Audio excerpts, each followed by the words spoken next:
A pop culture convention. It's JoMoCon. I'm Lisa Oligas, and you're watching Newsmakers. In this edition, we talk with the organizers of the upcoming JoMoCon event, with Bright Futures, which benefits from the event, and with esports students about their interest in events like JoMoCon. To get the conversation started, we are joined by Jason Bright, the executive director of the JoMoCon committee, and Brad Eichelberger from Guardians of the Force States. Jason and Brad, thanks for being here. Thanks for having us. Nice to be here. So JoMoCon is called a convention, but it can include performers, vendors, and tournaments. So let's break it down for those who have never been. What kind of performers will there be there? Okay, well, a convention, broad term, and it can include everything. A convention is basically a block party, Halloween, and a rock concert all rolled into one. Okay. Usually with a theme, though.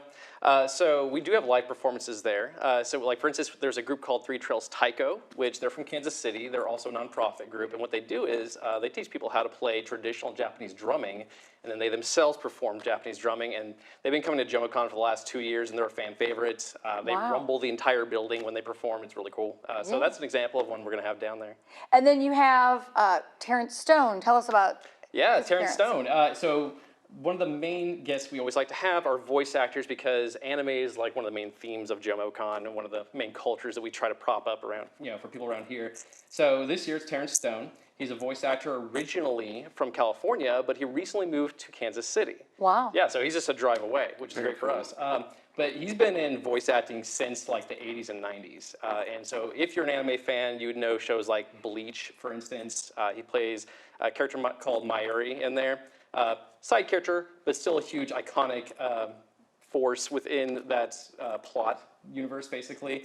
And so he's just one of numerous characters that people know him for. You can go on our website and kind of see a list of some of the things he's been in. Yeah.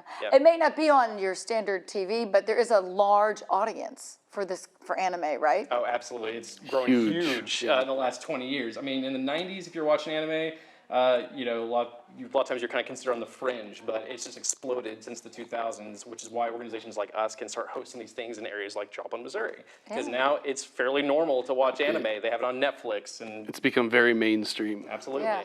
So guys, how does live action role playing then and LARP happen at a convention? Because that's another way for people to get involved. Absolutely. So as of last year, we started including LARPing to a certain degree in our convention. And so full LARPing, which there's organizations around Southwest Missouri that you can find that actually do full LARPing, which is where they basically congregate in an area and they act out perhaps like a plot or like a game plot, and you're all characters in it, and they even have ways of fighting. But for something like a convention, we only incorporate a tiny piece, which is they set up a little arena and they give you basically fake weapons that are safe to use, and you basically beat each other up with knight swords and axes and stuff like that. Again, all safe. They're like made of styrofoam. Everything's made out of foam, wrapped in cloth, and they're tested. We've been making these weapons for a long time, and there's actually a group that practices every week in the park, and then on Saturdays you can go to the Short Rest here in Joplin, and we have fight nights every Saturday night at the Short Rest. Wow, I've seen some folks out at Cunningham Park. Every once in a while. So Brad, you've been heavily involved in participating in JoMoCon. So tell us what ways you and your group have been involved. So the Guardians of the Force States has been a costuming charity group here in the Four States for a long time. We dress up like superheroes, Disney princesses, and we just try and make the world a little bit better, and we raise money for various local and national charities. And with JoMoCon, it gives us an opportunity to get in front of a large group of people, raise money, and put forth a good environment into our community and build our community up.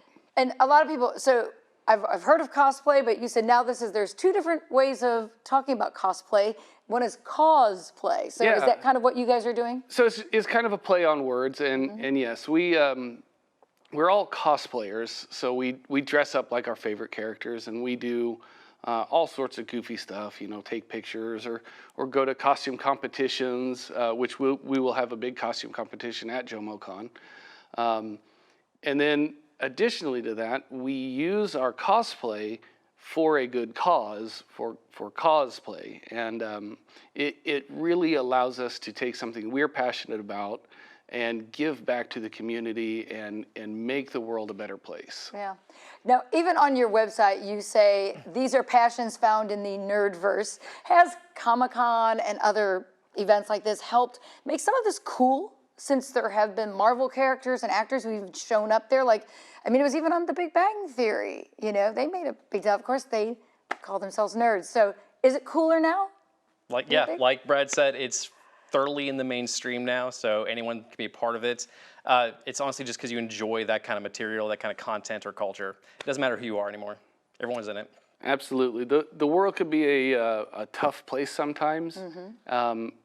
And events like this and being able to accept yourself and accept each other in the community just gives you a place to go where you can, feel like you belong. And why do you like to do it? What do you get out of, what's the enjoyment of dressing up and being a character? Oh man, there's so much.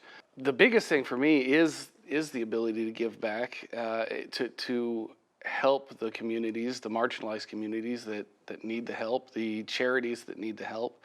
I mean, is it? I mean, it's like acting or theater. Yeah, it's very much like theater. It allows you to take on a role, take on a character, and just be somebody else for a while. It's some escapism. Yeah. So you guys have 85 vendors coming to this event already. What do they typically bring to the event? What will be available? Yeah, which, by the way, this is the biggest year for it, which is why we moved into the new JoMoCon Expo to house all these new vendors as well as all the new attendees we're going to be getting. But what you'll find there, most of them are not actual like merchandise vendors. Most of them are just artists. A lot of them are local, which is one of the things we really like about what we've made, is that it's a platform for local artists and local performers and local groups to be able to reach a wider audience.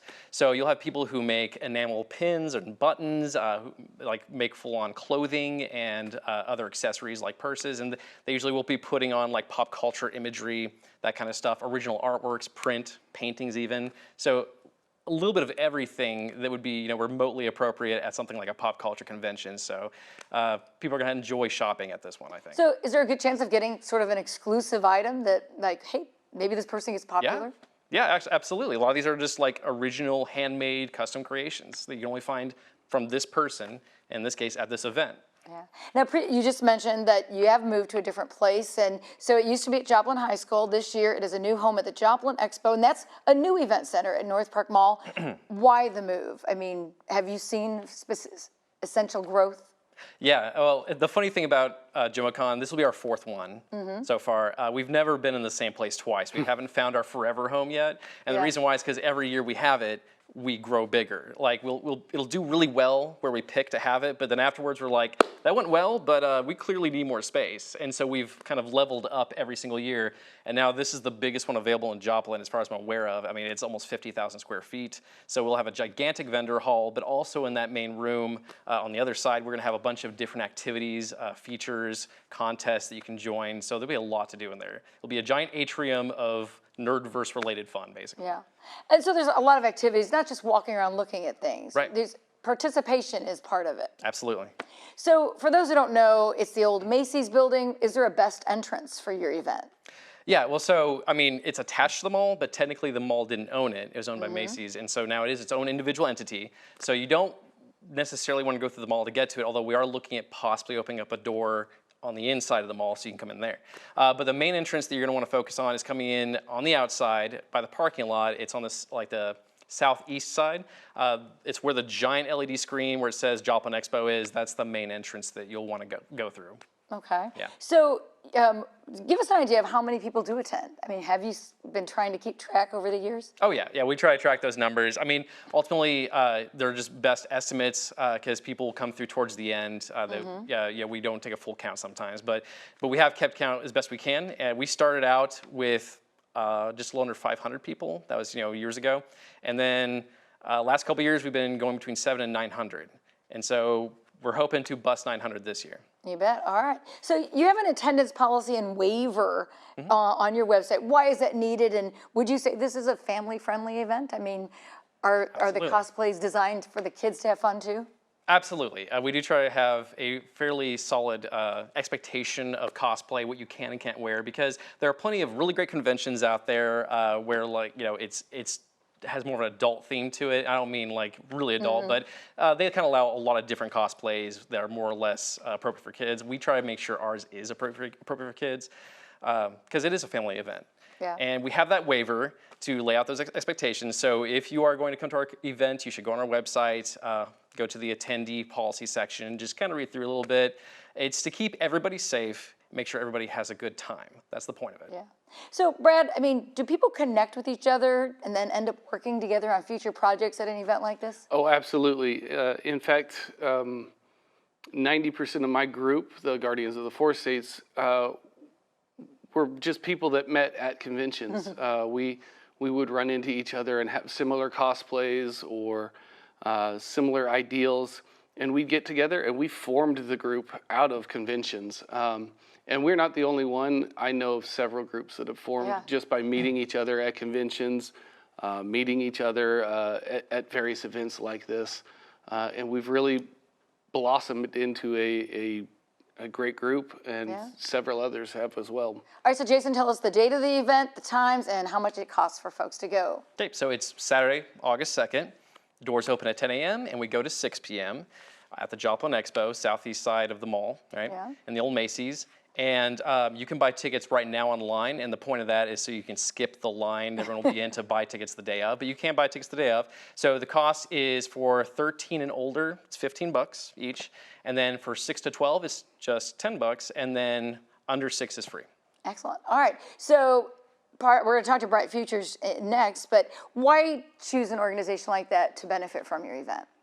Well, when we founded, right off the top, we knew that we wanted to use this as a vehicle to also support local charities, to give back. So we donate a substantial portion of our proceeds, our attendance ticket selling, to a chosen charity every year. And we've chosen a different one every single year. Yeah. And a lot of the charities we tend to pick tend to be ones that help kids from disadvantaged backgrounds. And so Bright Futures obviously fits that bill. They do really great work, which obviously you're going to hear about soon enough. Yeah. And that's just how we arrive at those decisions. All right, mark your calendar, August 2nd. Jason, Brad, thanks for talking all about it. Thank you. Thank you. Thanks for the great info. We're going to take a break. When we come back, how the proceeds will impact a local charity, and a little later, members of our esports club share what they love about gaming conventions.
When JoMoCon takes place August 2nd, a portion of proceeds from the event entry fees will go to the local charity known as Bright Futures.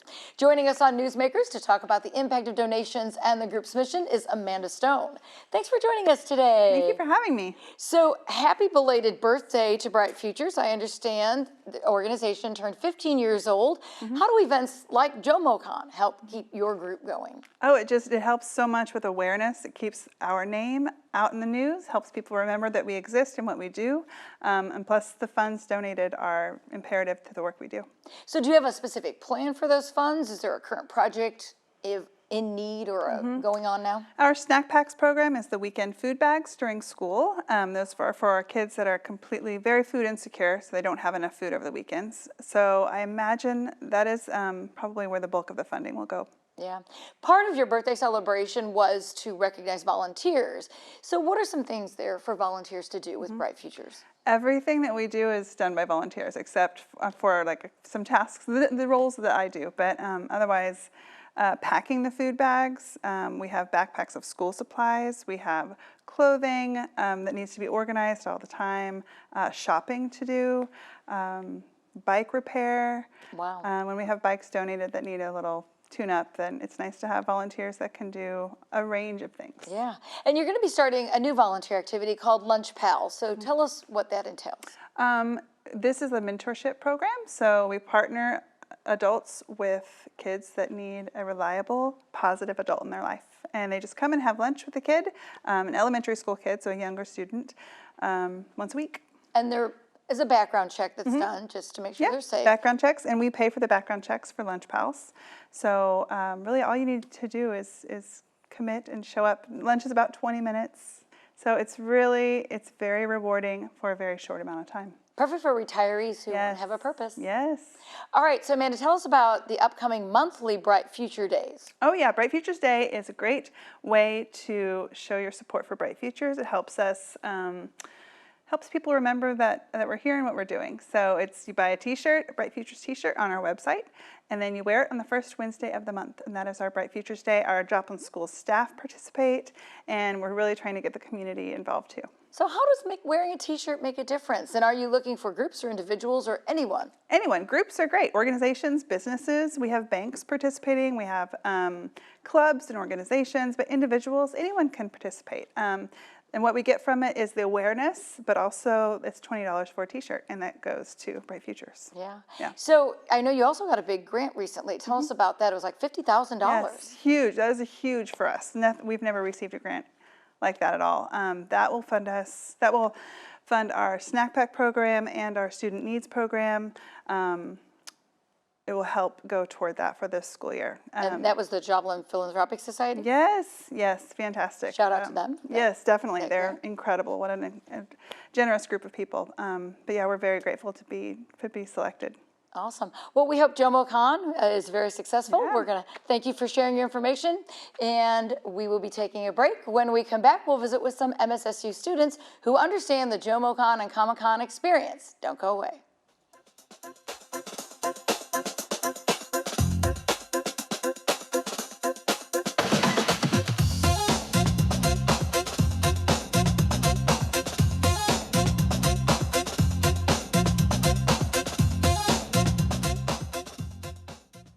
Welcome back to Newsmakers. JoMoCon is an event that often draws esports gamers. We're going to talk now with students who can appreciate such an event. Joining our conversation, we are esports club members Mansour Loggle and Alexius Hall. Thanks for being here. Thank you for having us. Thanks for having us. So I know we've talked about the esports club before. Let's talk about what JoMoCon offers gamers. I know they do plan to have a Smash Brothers Melee tournament. Have you ever competed in a game at a JoMoCon or Comic-Con?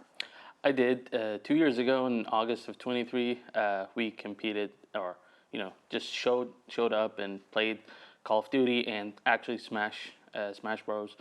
And that was August of 23. It was an amazing experience, and we played against each other in front of people. It wasn't a competitive, against other school or something, but it was just more of showing, our team to the, community of Joplin. Yeah. Why is it fun to have any event like that happen? It's first of all, it's a break of routine. We're used to playing, in our esports room and against other schools, but going out to the community in front of everyone, different types of people, whether it's, the vendors or the fans and everything, it's a break of routine, I would say, and it's amazing and fun. Yeah. Alexius, tell us what you like about this kind of event, a convention. You've actually gone to Comic-Con, right? Yes, I went to the Kansas City one back in March. Yeah? What was that like? It was really interesting. I got to see a lot of characters that I play in games come to life. I really like when people go all out. It really brings the picture to life, I would say.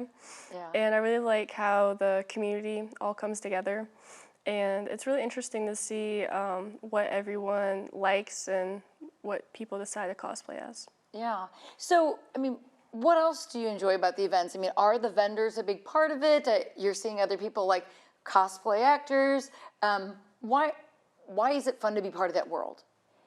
Well, when you see first of all, the cosplayers, some people, are, when it comes to cosplaying, they go all out. So it's very fun and entertaining to see how they cosplay. Talking to vendors, just networking, if I may say, with other people who share the same interests. Fans, kids, if there's kids in the place, show them esports and cosplaying. So that's what I like about it. Do you guys ever dress up? Tell us what you think about it, Alexis. I didn't personally dress up because it was my first Comic-Con, but I think that maybe next year I might, because I'm thinking I'm going to Comic-Con and JoMoCon. But I think that it's really cool that people dress up, and I think that I guess it's just really interesting to see it. Do you have a favorite character? Do I have a favorite character? I saw someone dress up. I saw these old ladies. It was beautiful. They were like probably 80 years old, and they dressed up as Peach and Daisy from Mario. And it was probably the coolest little thing I've seen. They went all out. I mean, their hair to a T. How fun. So when you go, what's your favorite part of an event like JoMoCon? They have performers, they have vendors, they have even like a special area for special snacks, a cafe, the Maid Cafe. What do you really enjoy about going? Free food. I would say that. And, once we're done with, our show or our performance, if we're performing, just going around and seeing what, people have to offer, the vendors, what they have to offer, seeing if there's a competition and who's the best cosplayer or something. So just walking around and interacting with people is I would say, the best part of it. Yeah. What about you, Alexis? I think that's really cool that you can be anyone that you want to be for a weekend. You can pick, anime, video games, characters you've seen on a TV show. And I think that it's really great seeing everyone show what they love. And it's really great because everyone is so positive there. I went and it was a great experience. Yeah. They said anime's kind of exploded. Are you fans of anime? Do you see this as something your generation is really embracing? My generation, yes. Personally, I'm not I would watch it, but I'm not the biggest fan of it. But I've seen and I've known a lot of people, including, some of my family, like my brother, he's a big fan of anime and all that. But personally, as I said, it's not my cup of tea. Yeah. Alexis, how about you? What do you think of anime, and do you think it has an influence in this kind of arena? I think that I've seen a lot of people like anime. I'm with you, Mansur. It's not my type. Not my cup of tea. But I've seen a little bit of anime, and I would say that it's definitely blown up more in the last couple of years than it used to be. Especially in the cosplaying world. Definitely. A lot of them cosplay as anime characters more than video game characters. Yeah. Okay. So do you go hoping to maybe meet someone famous when you go to these events? I know that they're the big ones. You hope a Marvel character shows up. What are your thoughts about that when they have regional ones like this? Well, when it comes to celebrities, I honestly tend to, avoid the places. Because, look, I feel like people who are not like celebrities yet are like hitting gyms. They, go all out, and, whether it's cosplaying or, their section or booth, they go all out. So that's my opinion on this. But, it's cool to see someone that you see on Instagram or Snapchat or, on social media. It's cool to see them in person and just, put a face, an actual face, rather than just, on the phone. Yeah. So. Alexis, you went to Comic-Con. Was Yes. there anybody special who showed up? Oh my God, Matthew Lillard. His line was so booked. I wanted to see him so bad. There was probably a couple, like 400, 500 people standing in line.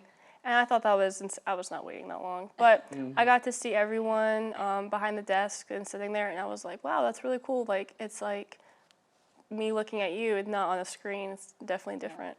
What kind of things are discussed when they have like a panel discussion? What's the topics of conversation that they might address at an event like this? Are you talking about like... They held panel discussions of some of the people involved, and I don't know if you saw that. And what do they talk about?